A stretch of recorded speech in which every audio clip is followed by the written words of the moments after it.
आज हम पढ़ेंगे क्लास 10th की इंग्लिश की पोइट्री का चैप्टर 5 चैप्टर का नाम है द बाल पोएम। पोएम मीन्स कविता, बाल मीन्स गेंद, जिसके पोएट हैं जॉन बेरीमैन। इस पोएम में जो कवि जॉन बेरीमैन हैं, इस कविता में एक लड़के की गेंद खोने पर उसे से होने वाले दुख का वर्णन किया है। इस हानि के साथ वह लड़का इस भौतिकवादी संसार में अपनी पहली जिम्मेदारी समझता है। कवि सुझाव देते हैं कि जिन लोगों को हम प्रेम करते हैं तथा हमारी भौतिक वस्तुएं सदा के लिए हमारे साथ नहीं रहेंगी। प्रत्येक व्यक्ति को क्षति की प्रकृति समझनी होगी एवं इस हानि का सामना करना सीखना होगा। कवि इस तथ्य को प्रस्तुत किया है कि किस प्रकार खड़े होकर जीवन की तकलीफों और दुखों का सामना करना चाहिए। तो चलिए देखते हैं stanza 1। What is the boy now who has lost his ball? What is he to do? I saw it go merely bouncing down the street and then merely over. There it is in the water. No use to say, oh, there are other balls. What is the boy now who has lost his ball? Who means जिसने, has lost means खो दी है, his ball अपनी गेंद, जिसने अपनी बाल खो दी है। What is the boy now? अब उस बॉय को कैसा लगेगा। What is he to do? अब वह क्या करेगा। I saw it go merely bouncing. I saw मैंने देखा। यहाँ जो पोएट हैं जॉन बेरीमैन, वह कह रहे हैं कि I saw मैंने देखा, इट इसे किसे, बॉल को, गो जाते हुए, merely खुशी खुशी, बाउंसिंग उछलते हुए, डाउन द स्ट्रीट गली के नीचे की तरफ, एंड देन और उसके बाद, merely ओवर खुशी खुशी, there it is in the water वह वाटर में चली गई, बाल वाटर में चली गई। नो यूज टू से कहने से कोई लाभ नहीं है, यूज मीन्स लाभ या फायदा। नो यूज टू से कहने से कोई फायदा नहीं है। ओ देयर आर अदर्स बाले कि अन्य गेंदे भी हैं। What is the boy now?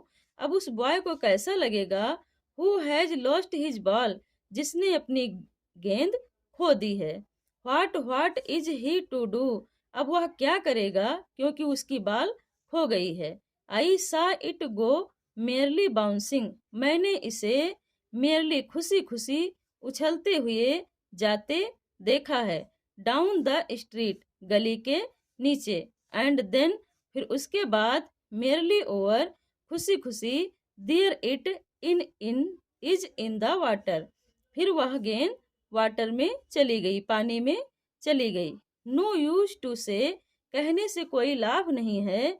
O there are other balls, O means hey या अरे, अदर्स मीन्स अन्य या और भी। O there are other balls अरे और भी तो गेंदे हैं। यह कहने से कोई यूज नहीं है, नो यूज, इसका कोई फायदा नहीं है। क्या कहने से कि और भी तो गेंदे हैं, यह कहने से कोई फायदा नहीं है।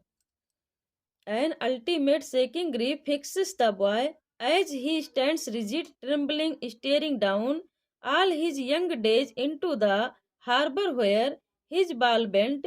I would not intrude on him a dime, another ball is worthless. An ultimate means अंतिम, shaking means हिला देने वाला, grief means दुख, stands means खड़ा रहता है, rigid means जड़वत, ट्रेम्बलिंग मीन्स कांपते हुए, स्टीयरिंग मीन्स घूरना या निहारना, यंग डेज मीन्स छुटपन के दिन या बचपन के दिन, हार्बर मीन्स बंदरगाह, वेंट मीन्स चली गई, इंट्रूड मीन्स बाधा पहुंचाना। An ultimate shaking grief fixes the boy, एक अत्यधिक गहरा दुख उस बालक को प्रभावित करता है। एक अत्यधिक गहरा दुख उस बालक को प्रभावित करता है। एज ही स्टैंड्स रिजिड, वह जड़वत खड़ा है। ही स्टैंड्स वह खड़ा है, रिजिड जड़वत, ट्रेम्बलिंग कांपते हुए, स्टीयरिंग घूरते हुए, डाउन नीचे की ओर, all his young days into the harbour उस हार्बर में वह, उस बंदरगाह में वह, जहाँ छोटे दिनों में, अपने छुटपन के दिनों में, बचपन के दिनों में खेला करता था उस बॉल से, वही वह नीचे की तरफ देख रहा है, बंदरगाह की तरफ देख रहा है और कांप रहा है, जड़वत खड़ा है। हिज बाल बेंट उस हार्बर में देख रहा है, वेयर हिज बाल बेंट जहां उसकी बाल चली गई है। I would not intrude on him. अब यहाँ जो कवि हैं वो कह रहे हैं I would not intrude him, मैं उसे इंट्रूड नहीं करना चाहता हूँ, मैं उसे बाधा को नहीं पहुंचाना चाहता हूँ, मैं उसे बाधित नहीं करना चाहता हूँ। ए डाइम, मैं उससे ये नहीं कहना चाहता हूँ कि वो जो बाल है वो ए डाइम की होगी। Dime means 10 Saint. अनोदर बाल या दूसरी बाल है, इज वर्दलेस यह कहना बेकार है। अब यह कवि जो हैं वो कह रहे हैं कि उस लड़के से यह कहना वर्दलेस है, बेकार है कि वो बाल कितने की होगी, ए डाइम की होगी।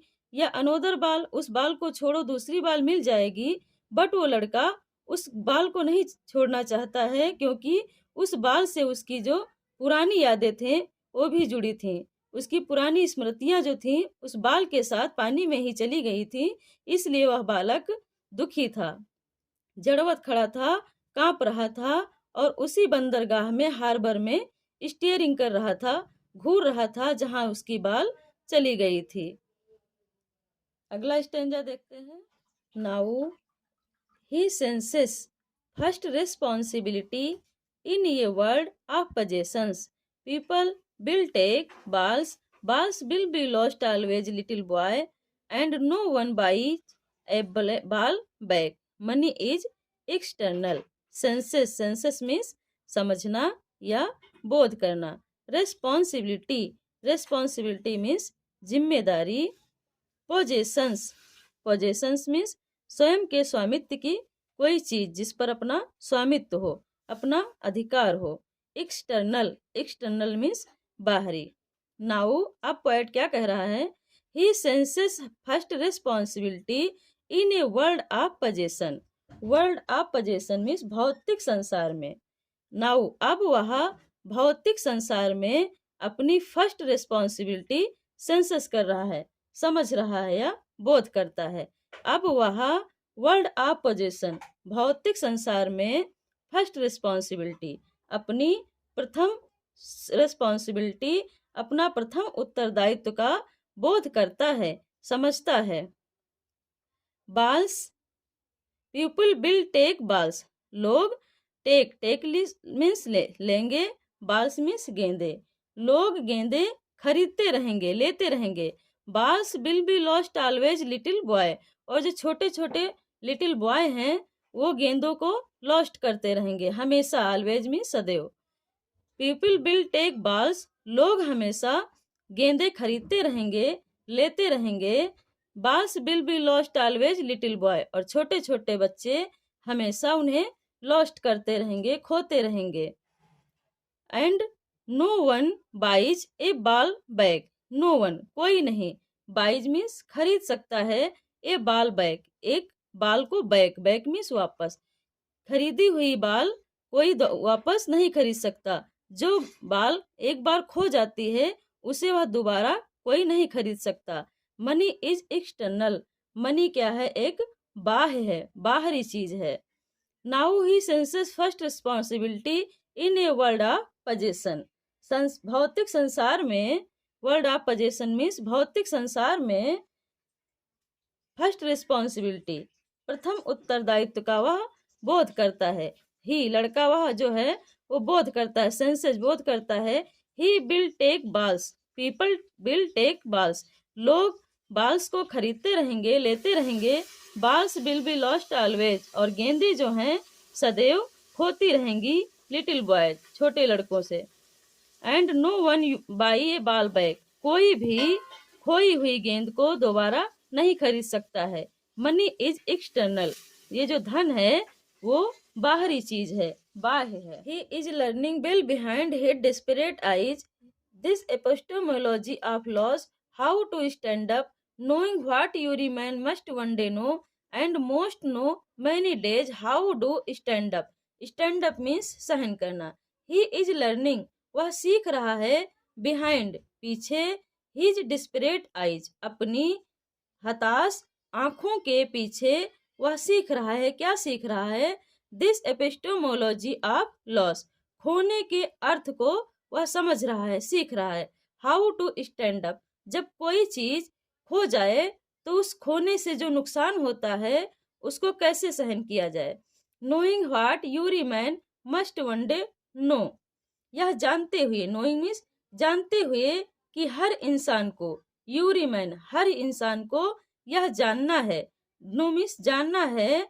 और and most know many days, और कई बहुत दिनों में जानते भी होंगे कि हाउ टू स्टैंड अप, कि कुछ खोना कैसे सहन करना है. फिर से देखते हैं. ही is learning bill behind he desperate eyes, हताश आंखों से, अपनी हताश आंखों के पीछे वह सीख रहा है, लर्न कर रहा है. दिस एपिस्टोमोलॉजी ऑफ लॉस, खोने के अर्थ को वह सीख रहा है. हाउ टू स्टैंड अप, जो खोने से हानि होती है, नुकसान होता है, उसको कैसे स्टैंड अप किया जाए, कैसे सहन किया जाए, वह सीख रहा है. Knowing that your heart every man must one day know and most know many days how to stand up, यह जानते हुए. नोइंग व्हाट, यह जानते हुए कि हर इंसान को, यूरी मैन हर इंसान को यह एक दिन जानना है, नो करना है, जानना है. And most know many days, और कई बहुत दिनों से जानते भी हैं. हाउ टू स्टैंड अप, कि कुछ खोना कैसे सहन करना है. कुछ खोने के बाद उससे जो दुख उत्पन्न होता है, उस दुख को कैसे सहन किया जाए,